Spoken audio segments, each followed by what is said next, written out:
Hello everyone, today we will learn how to calculate new ratio on admission of a partner. Students, in this video I have tried to include all the possible examples regarding calculation of new ratio on account of admission of a partner. After going through this video, you will feel how easy to calculate new ratio. Now let us start with the first example. A, B and C are partners in proportion of 3/6, 2/6 and 1/6 respectively. D was admitted in the firm as a new partner with 1/6 share. Calculate new profit sharing ratio of partners. तो students यहाँ ये तो बताया गया है कि D को 1/6 share के लिए पार्टनर बनाया गया, लेकिन ये कहीं भी नहीं बताया गया है कि डी को ये जो 1/6 शेयर मिला ये सरेंडर किसने किया, ए, बी या सी में से किसने सरेंडर किया और कितना सरेंडर किया, ये क्वेश्चन में कहीं भी नहीं बताया गया है। तो डी को ये 1/6 शेयर इनके पुराने रेशो 3:2:1 में ही मिला होगा। तो इस क्वेश्चन को सॉल्व करने के दो तरीके हैं हमारे पास। ठीक है, पहले हम फर्स्ट मेथड देखते हैं, उसके बाद हम दूसरे मेथड के बारे में बात करेंगे। फर्स्ट मेथड क्योंकि ईजी है इसलिए हम उसी को सॉल्व करना सीखेंगे। तो यहाँ हमें टोटल प्रॉफिट 1 एज्यूम करना होगा। Let the total profit be 1। अब सबसे पहले हम डी को उसका शेयर देंगे इसमें से। तो डी का शेयर है 1/6। तो डी को 1/6 शेयर देने के बाद टोटल प्रॉफिट में से जो प्रॉफिट बचेगा वो रिमेनिंग प्रॉफिट जो होगा वो ए, बी और सी का होगा। तो यहाँ हमने टोटल प्रॉफिट 1 में से डी के शेयर 1/6 को लेस कर दिया, तो अब हमारे पास प्रॉफिट बच गया 5/6। ये 5/6 जो शेयर है ये ए, बी और सी तीनों का है, तो ये हमें इन तीनों में डिस्ट्रीब्यूट करना पड़ेगा। ठीक है, तो हम इन तीनों में इनके पुराने रेशो में डिस्ट्रीब्यूट करेंगे तो इन तीनों का न्यू रेशो आ जाएगा। तो यहाँ ए का न्यू शेयर कितना हुआ, 5/6 को हमें डिस्ट्रीब्यूट करना है, 3:2:1 में डिस्ट्रीब्यूट करना है। तो अब 5/6 को ए के शेयर से मल्टीप्लाई कर दीजिए, तो ये ए का न्यू शेयर कैलकुलेट होकर आएगा 15/36। इसी प्रकार हम बी का शेयर कंप्यूट करने के लिए जो रिमेनिंग शेयर 5/6 है उसको हम बी के शेयर 2/6 से मल्टीप्लाई कर देंगे। तो बी के शेयर से मल्टीप्लाई करने के बाद जो शेयर कैलकुलेट होकर आया वो आया 10/36। तो ये बी का न्यू शेयर हुआ। ठीक इसी प्रकार हम सी का जब न्यू शेयर निकालेंगे तो इस 5/6 को सी के शेयर 1/6 से मल्टीप्लाई करेंगे तो सी का शेयर कंप्यूट होकर आएगा 5/36। ये है सी का न्यू शेयर। और डी क्योंकि अभी अभी एडमिट हुआ है, न्यू पार्टनर है, तो इसका जो शेयर है वो न्यू शेयर ही कहा जाएगा। अब हम इन चारों के शेयर को रेशो में पुट कर देते हैं तो हमारा new profit sharing ratio calculate होकर आ जाएगा। तो यहाँ ए का न्यू शेयर है 15/36, बी का है 10/36, सी का 5/36 और डी का शेयर है 1/6। अब हम इन चारों का एलसीएम लेंगे तो हमारा न्यू रेशो कैलकुलेट होकर आएगा 15:10:5:6। तो ये न्यू रेशो हुआ। तो ये एक इजी मेथड है, इसी से आपको करना चाहिए। बाकी दूसरे मेथड के बारे में मैं बता देता हूँ। जब इसको 1/6 शेयर के लिए पार्टनर बनाया गया और क्वेश्चन में ये कहीं भी नहीं बताया कि इसके लिए किसने कितना सरेंडर किया, तो इट मीन्स उन्होंने अपने पुराने रेशो में ही सरेंडर किया है। तो हमें 1/6 को पहले इनके पुराने रेशो में डिस्ट्रीब्यूट करना होगा 3/6, 2/6 और 1/6 से मल्टीप्लाई करते हुए। तो फिर वो शेयर निकलेगा जो ए, बी और सी ने सरेंडर किया। ठीक है, जो ए सरेंडर करेगा वो ए के शेयर में से फिर लेस करेंगे, जो बी सरेंडर करेगा वो बी के शेयर में से लेस करेंगे, जो सी सरेंडर करेगा वो सी के शेयर में से लेस करेंगे।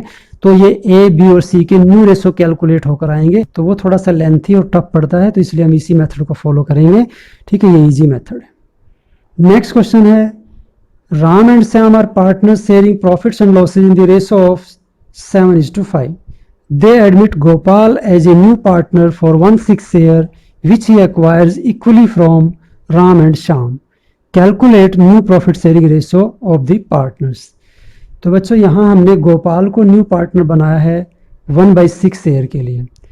अब इसको 1/6 शेयर राम और श्याम से इक्वली मिलेगा। तो यहाँ क्वेश्चन में बिल्कुल क्लियर कहा गया है कि वो राम और श्याम से इक्वली एक्वायर करेगा। तो अब हमें टोटल प्रॉफिट 1 एज्यूम करने की ज़रूरत नहीं है, इसने इन दोनों से आधा आधा एक्वायर किया है, इक्वल एक्वायर किया, तो डेफिनेटली आधा आधा ही एक्वायर किया होगा। तो हम इसके दो पार्टीशन करेंगे, दो इक्वल पार्टीशन करेंगे, जो वो एक राम से एक्वायर करेगा और दूसरा श्याम से एक्वायर करेगा। तो गोपाल शेयर इन प्रॉफिट 1/6। अब इसके हम दो इक्वल पार्टीशन करेंगे। गोपाल एक्वायर्स फ्रॉम राम, तो राम से इसने कितना एक्वायर किया, 1/6 का हाफ कर दीजिए, हाफ करने के लिए हाफ से मल्टीप्लाई कर देंगे, तो 1/12 इसने राम से एक्वायर किया। इसी प्रकार जो शेयर श्याम से एक्वायर किया वो कैलकुलेट करने के लिए आप 1/6 का हाफ करेंगे तो ये 1/12 होगा। तो इस प्रकार राम से इसने 1/12 एक्वायर किया और इसी तरह से श्याम से भी इसने 1/12 एक्वायर किया। तो जो शेयर इसने राम से एक्वायर किया उतना शेयर राम का कम हो जाएगा, और जो शेयर इसने श्याम से एक्वायर किया उतना शेयर श्याम का कम हो जाएगा। तो राम का न्यू शेयर कंप्यूट करने के लिए आप राम के ओल्ड शेयर में से आप जो इसने सरेंडर किया गोपाल के फेवर में वो लेस कर देते हैं, तो ये राम का न्यू शेयर कैलकुलेट होकर आ जाएगा।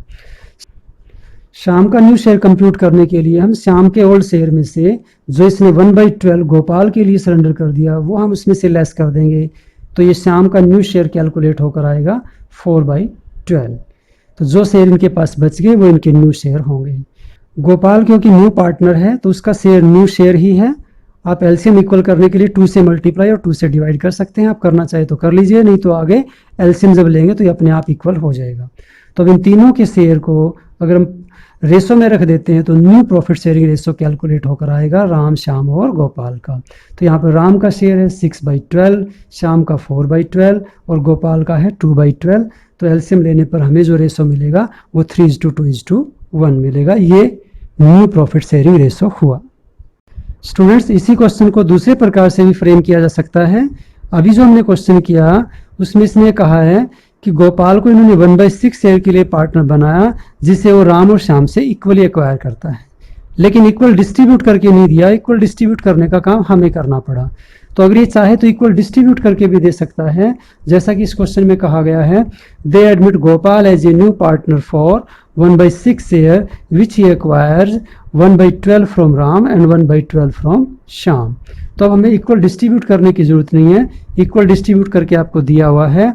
अब हमें जो इसने राम से एक्वायर किया वो राम के शेयर में से लेस करना है, और जो शेयर इसने श्याम से एक्वायर किया वो श्याम के शेयर में से लेस करना है। तो ये हमारे न्यू शेयर कैलकुलेट होकर आएंगे। तो राम का न्यू शेयर हुआ 7/12 - 1/12 6/12। तो यही यहाँ पर भी निकला था 6/12। तो ये छोटी सी जो वर्किंग है यहाँ पर ये खत्म हो जाएगी। तो हमें ये बात समझनी होगी कि यहाँ जो एडमिटिंग पार्टनर के शेयर को डिस्ट्रीब्यूट करके दिया हुआ है या फिर हमें डिस्ट्रीब्यूट करने के लिए कह रहा है। तो हमें डिस्ट्रीब्यूट करना होगा तो हमें वो रेशो बताएगा। ठीक है, जैसा कि पहले वाले क्वेश्चन में दिया गया था कि उसने इक्वली एक्वायर किया तो हमने इक्वल डिस्ट्रीब्यूट कर दिया। अब क्योंकि यहाँ पर तो इसने डिस्ट्रीब्यूट करके ही दिया हुआ है तो इसलिए हमें डिस्ट्रीब्यूट करने की जरूरत नहीं पड़ी। अब हम जैसे श्याम के शेयर में से जो श्याम ने सरेंडर किया वो लेस करेंगे तो श्याम का न्यू शेयर निकल आएगा, गोपाल का तो न्यू शेयर है ही। ठीक है, 1/6। इसको अगर एलसीएम को इक्वल बनाना है तो आप 2 से मल्टीप्लाई और 2 से डिवाइड कर सकते हैं। इस प्रकार इसको जब आप रेशो में रखेंगे तो ये न्यू रेशो कैलकुलेट होकर आएगा 6/12, 4/12 और 2/12, that is 3:2:1। A and B are partners sharing profits in the ratio of 7:3. C was admitted with 3/7 share in profits which he took 2/7 from A and 1/7 from B. Calculate new profit sharing ratio of the partners. तो जैसे कि अभी हम बात कर रहे थे कि कभी कभार एडमिटिंग पार्टनर के शेयर को ये डिस्ट्रीब्यूट करके भी दे देता है कि उसने एक पार्टनर से कितना एक्वायर किया और दूसरे से कितना एक्वायर किया। तो यहाँ भी हमें डिस्ट्रीब्यूट करके दिया हुआ है। जो इसको 3/7 शेयर मिलेगा वो किस तरह से मिलेगा, 2/7 ए से मिलेगा और 1/7 बी से मिलेगा। तो जो शेयर इसको ए से मिलेगा वो हम ए के शेयर में से लेस कर देंगे और जो शेयर बी से मिलेगा वो बी के शेयर में से लेस कर देंगे। तो C acquires from A 2/7 and C acquires from B 1/7। ये हमें दिया हुआ है। अब इन दोनों का अगर हम सम करते हैं तो ये रेशो हमारा 3/7 ही आ जाएगा। तो ये हमें पता होना चाहिए कि इन दोनों को ऐड करने पर वही शेयर बनना चाहिए जितने शेयर के लिए इसको पार्टनर बनाया गया है। तो जो इसने ए से एक्वायर किया वो ए के शेयर में से लेस कर देंगे ताकि ए का न्यू शेयर कंप्यूट किया जा सके। तो ए का ओल्ड शेयर है 7/10, 7/10 में से हम इसने जो सेक्रीफाइस किया सी के लिए वो इसमें से लेस कर देंगे। तो लेस करने पर हमें जो रिजल्ट मिलेगा 29/70 मिलेगा। तो ये हुआ ए का न्यू शेयर। इसी प्रकार जब हम बी का न्यू शेयर निकालेंगे तो बी के ओल्ड शेयर 3/10 में से जो इसने सी के लिए सरेंडर किया 1/7 वो लेस कर देंगे, तो वो लेस करने पर हमें जो शेयर मिलेगा वो 11/70। तो इस प्रकार इन दोनों के न्यू शेयर निकल आए। तो हमारा न्यू प्रॉफिट शेयरिंग रेशो होगा A/B/C। तो ए का न्यू शेयर है 29/70, ये रख देंगे। बी का न्यू शेयर है 11/70, ये रखेंगे। और सी न्यू पार्टनर है तो उसका तो शेयर 3/7 न्यू शेयर ही है। अब इन तीनों के शेयर को अगर हम रेशो में रख देते हैं तो हमें न्यू प्रॉफिट शेयरिंग रेशो मिलेगा 29/70, 11/70, 3/70, दैट इज 29:11:30। तो ये हमारा न्यू प्रॉफिट शेयरिंग रेशो हुआ। Next, question 4. A and B are partners sharing profits in the ratio 4:3. They admit C as a new partner for 20% of share in the profits. C acquired his share of profits in the ratio of 1:2 from A and B. Calculate new profit sharing ratio of A, B and C. तो students इस question में ये बताया गया है कि सी को 20% share के लिए पार्टनर बनाया और सी ने अपना 20% शेयर ए और बी से 1:2 के रेशो में एक्वायर किया। तो अभी हमने जो पिछला क्वेश्चन किया था उसमें एडमिटिंग पार्टनर के शेयर को डिस्ट्रीब्यूट करके दिया हुआ था कि उसने ए से कितना एक्वायर किया और बी से कितना एक्वायर किया। यहाँ डिस्ट्रीब्यूट करके नहीं दिया हुआ है, बल्कि डिस्ट्रीब्यूट करने के लिए हमें रेशो बताया हुआ है। तो हमें सी के शेयर को इस रेशो में डिस्ट्रीब्यूट करना पड़ेगा। तो आइए देखते हैं कैसे कैलकुलेट किया जाएगा इसको। सी शेयरिंग प्रॉफिट 20% और 20% को आप लिख सकते हैं 20/100। थोड़ा और सिंप्लीफाई करें तो ये आएगा 1/5। तो हमने सी को 1/5 शेयर के लिए पार्टनर बनाया है। तो 1/5 शेयर को हम बांटेंगे 1:2 के रेशो में, तो हमें पता लगेगा कि सी ने ए से कितना एक्वायर किया। तो 1/5 इंटू 1/3 मल्टीप्लाई करने पर मिला 1/15। तो उसने ए से एक्वायर किया 1/15, इसी प्रकार उसने बी से एक्वायर किया 1/5 का 2/3 यानी 2/15। तो जो उसने ए से एक्वायर किया 1/15 वो ए के शेयर में से लेस करेंगे तो ए का न्यू शेयर कैलकुलेट होकर आएगा, और जो उसने बी से एक्वायर किया 2/15 वो बी के शेयर में से लेस करेंगे तो बी का न्यू शेयर कैलकुलेट होकर आएगा। तो इस प्रकार न्यू रेशो जो होगा ए का वो ओल्ड रेशो 4/7 माइनस 1/15 जो उसने सी के लिए सरेंडर किया। तो अब हमारे पास जो प्रॉफिट बचेगा वो है 53/105। तो ये ए का न्यू शेयर हुआ। इसी प्रकार आप बी का भी न्यू शेयर निकाल सकते हैं। बी के ओल्ड शेयर में से जो उसने सी के लिए सैक्रिफाइस किया 2/15 वो लेस कर दीजिए। तो लेस करने पर हमें मिला 31/105। ये बी का न्यू शेयर हुआ। तो अब new profit sharing ratio calculate करने के लिए हम इन तीनों के शेयर को जब रेशो में पुट करेंगे तो कैलकुलेट होकर न्यू प्रॉफिट शेयरिंग रेशो आ जाएगा। यहाँ ए का न्यू शेयर है 53/105, बी का न्यू शेयर है 31/105 और सी तो क्योंकि न्यू पार्टनर है तो इसका ये शेयर न्यू शेयर ही है 1/5। इन तीनों को रेशो में रख लीजिए तो हमारा न्यू रेशो कैलकुलेट होकर आया है यहाँ पर। तो हमारा न्यू शेयर कैलकुलेट होकर आएगा 53:31:21। तो ये हमारा न्यू प्रॉफिट शेयरिंग रेशो हुआ। Question number 5, A and B are partners in a firm sharing profits in the ratio of 7:3. They admit C as a new partner. A sacrifices 2/7 of his share in profits in favor of C and B 1/7 of his share in favor of C. Calculate new profit sharing ratio of A, B and C. Students, ये question हमारे पिछले question से थोड़ा different question है। इसको थोड़ा ध्यान से समझना, काफी इंपॉर्टेंट क्वेश्चन भी बनता है। इसमें कहीं भी ये नहीं बताया गया कि सी का प्रॉफिट में कितना शेयर होगा, लेकिन इन्हें ये बताया गया है कि ए ने अपने शेयर का कितना सेक्रीफाइस किया। यहाँ पर एक टर्म और यूज की गई है, उसे भी हमें ध्यान से समझना होगा। ये देखिए, ये कह रहा है ए सेक्रीफाइसेस 2/7 ऑफ हिज शेयर। तो ए 2/7 शेयर नहीं सेक्रीफाइस कर रहा है, वो 2/7 अपने शेयर का 2/7 सेक्रीफाइस कर रहा है। तो हमें ए के शेयर का 2/7 निकालना पड़ेगा, तब पता लगेगा कि ए ने एक्चुअली कितना सेक्रीफाइस किया।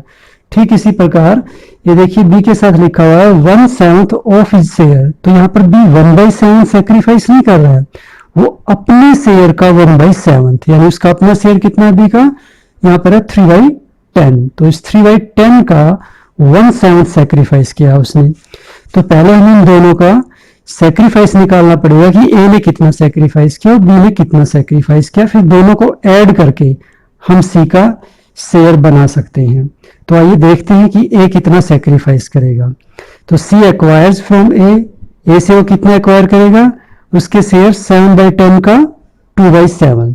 तो 7/10 का 2/7 निकालने के लिए आपको मल्टीप्लाई करना होगा, तो इस तरह से 14/70 सेक्रीफाइस करेगा। सी एक्वायर्स फ्रॉम बी, तो सी बी से कितना एक्वायर करेगा, बी के शेयर 3/10 का 1/7। तो 3/10 का 1/7 निकालेंगे तो ये आया 3/70।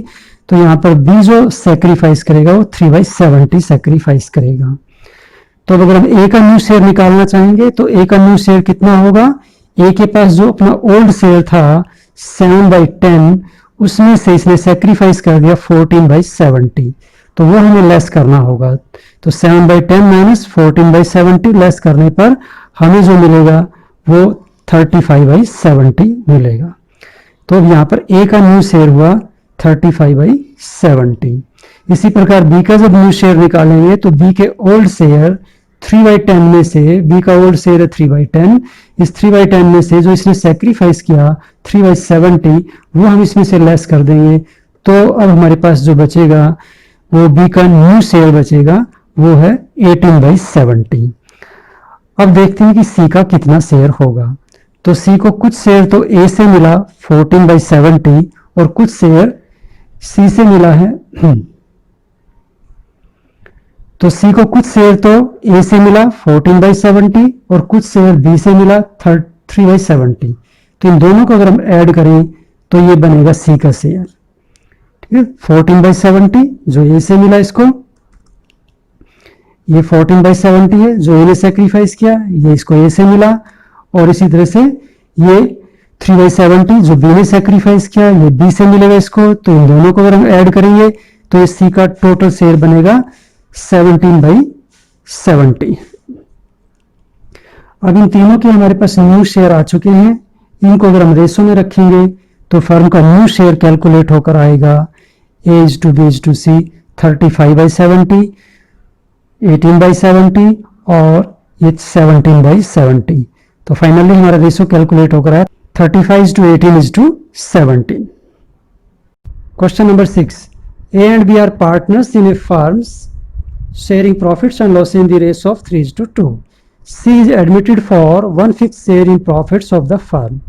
Calculate the new profit sharing ratio of the partners if C gets it wholly from A और C gets it wholly from B. तो दो पार्ट इसमें दिया है, अगर पूरा का पूरा प्रॉफिट C A से ही एक्वायर करता है तो क्या न्यू रेशो होगा, और अगर ये पूरा प्रॉफिट B से एक्वायर करता है तो क्या न्यू रेशो होगा। तो ये देखते हैं इसको कैसे कैलकुलेट करेंगे। ओल्ड शेयर हमें दिया हुआ है 3:2, ठीक है, और C शेयर इन प्रॉफिट है 1/5। तो फर्स्ट पार्ट हम उठा रहे हैं C gets it wholly from A। अब क्योंकि इसने कहा है कि ये प्रॉफिट इसने पूरा का पूरा A से ही एक्वायर किया है तो हमें A के प्रॉफिट को कम करना पड़ेगा 1/5 से। इसको 1/5 शेयर के लिए पार्टनर बनाया और पूरा इसने A से एक्वायर किया तो A का प्रॉफिट कम हो जाएगा 1/5। तो आप 1/5 से A के प्रॉफिट को कम कर दीजिए। A का इस समय शेयर है 3/5 क्योंकि 3:2 के रेशो में प्रॉफिट डिस्ट्रीब्यूट कर रहे हैं। तो 3/5 में से जैसे आप 1/5 लेस करेंगे जो इसने C के लिए सेक्रीफाइस किया है, जो इसने C के लिए सरेंडर किया है, तो इसके पास प्रॉफिट बचेगा 2/5। लेकिन B के शेयर पर कोई इम्पैक्ट नहीं पड़ेगा, B का न्यू शेयर भी उतना ही रहेगा जितना कि पुराना शेयर था 2/5। तो अब इन तीनों को अगर हम रेशो में रखें तो हमारा new profit sharing ratio calculate होकर आ जाएगा। तो A/B/C, तो A शेयर है 2/5 और B न्यू शेयर 2/5 और C तो न्यू पार्टनर ही है तो इसका भी शेयर हुआ 1/5। तो इन तीनों को हमने रेशो में रखा 2/5:1/5। तो ये रेशो कैलकुलेट होकर आया 2:1। तो आइए अब देखते हैं सेकंड पार्ट को। क्योंकि सेकंड पार्ट में पूरा प्रॉफिट अपना B से ही एक्वायर करेगा तो हमें B के प्रॉफिट को कम करना पड़ेगा और A के प्रॉफिट पर कोई इम्पैक्ट नहीं पड़ेगा। तो B न्यू शेयर इसके ओल्ड शेयर में से हम जो इसने सी के लिए सेक्रीफाइस किया, जो सी के लिए सरेंडर किया, वो आप लेस कर दीजिए। 2/5 था इसका पहले प्रॉफिट, क्योंकि 3:2 के रेशियो में प्रॉफिट डिस्ट्रीब्यूट कर रहे थे। तो 2/5 में से जो इसने सी के लिए सरेंडर किया वो हमने लेस कर दिया 1/5, तो इसका रेशियो कैलकुलेट होकर आया 1/5। तो ये इसका शेयर है 1/5। ए का न्यू शेयर वही रहेगा जो ओल्ड शेयर था, क्योंकि इसने कोई सेक्रीफाइस नहीं किया, तो इसका जो प्रॉफिट में शेयर होगा वो 3/5 ही रहेगा। अब अगर हम इन तीनों को प्रॉफिट शेयरिंग रेशो में रख देते हैं तो हमारा न्यू रेशो कैलकुलेट होकर आ जाएगा। तो यहाँ बी का तो न्यू शेयर है 1/5, ए का है 3/5 और सी का है 1/5। तो इन तीनों को हमने रेशो में रख लिया है। तीनों को रेशो में रखने पर जो हमें रेशो मिला वो 3:1:1। तो इस प्रकार ये हमारा न्यू रेशो हुआ। तो अगर क्वेश्चन में किसी एक ही पार्टनर से पूरा शेयर एक्वायर करने के लिए कहा गया है तो आप केवल उसी पार्टनर का प्रॉफिट कम करेंगे, दूसरे पार्टनर का प्रॉफिट आपको कम नहीं करना है, उसका पुराना और नया शेयर एक जैसा ही रहेगा। Next, A and B are partners in a firm sharing profits and losses in the ratio of 5:3. C is admitted and it is decided that the profit sharing ratio between B and C shall be the same as existing between A and B. Calculate the new profit sharing ratio of the partners. बच्चों ये question से थोड़ा सा different है, थोड़ा ध्यान से समझना इसको। यहाँ पर हमें पहले तो जो रेशो दिया हुआ ए और बी का रेशो दिया, ए और बी का प्रॉफिट शेयरिंग रेशो है 5:3, और फिर हमें ये कहा गया है कि बी और सी का भी प्रॉफिट शेयरिंग रेशो वही होगा जो ए और बी का इस समय रेशो है 5:3। तो ये एक कॉन्टिन्यूस प्रोपोर्शन का केस हुआ जिसमें ए और बी का रेशो दिया हुआ है और उसके बाद फिर बी और सी का रेशो दिया हुआ है। तो आइए इसे सॉल्व करना सीखते हैं। Existing ratio of A and B 5:3, ठीक है, और profit sharing ratio between B and C ये भी 5:3 ही होगा, क्योंकि क्वेश्चन में ये बताया गया है कि जो ए और बी के बीच में प्रॉफिट शेयरिंग रेशो है वही बी और सी के बीच प्रॉफिट शेयरिंग रेशो होगा। तो आप इसको ऐसे लिख दीजिए A:B और उसके नीचे लिख दीजिए B:C। अब इनकी वैल्यू इसी प्रकार पुट कर दीजिए जैसा कि हमने रेशो में लिखा है। तो ए और बी का शेयर है 5:3 और इसी प्रकार बी और सी का शेयर भी है 5:3। अब इसको इस प्रकार मल्टीप्लाई करेंगे, ए को बी से मल्टीप्लाई करना है और बी को सी से मल्टीप्लाई करना है, और फिर जो मिडल में जो रेशो दिया हुआ है, जो मिडल में जो शेयर दिया है उसको उसी से मल्टीप्लाई करना है। तो इसको इस प्रकार मल्टीप्लाई करते हुए जब हम लिखेंगे तो हमें न्यू रेशो मिलेगा। तो A:B:C 25:15:9।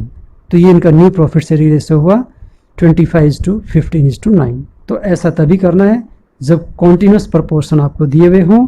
तो यहाँ आपको ए और बी का शेयर बताया था, फिर बी और सी का शेयर बताया, इसी प्रकार आगे डी और सी का शेयर भी बता सकता है। तो इसी प्रकार हम इसको कॉन्टिन्यूसली लिखते जाएंगे और फिर वैल्यूज पुट करने पर जब हम मल्टीप्लाई करेंगे तो हमें न्यू रेशो मिलेगा। ठीक है, तो इस तरह से बहुत इजीली कैलकुलेट किया जा सकता है।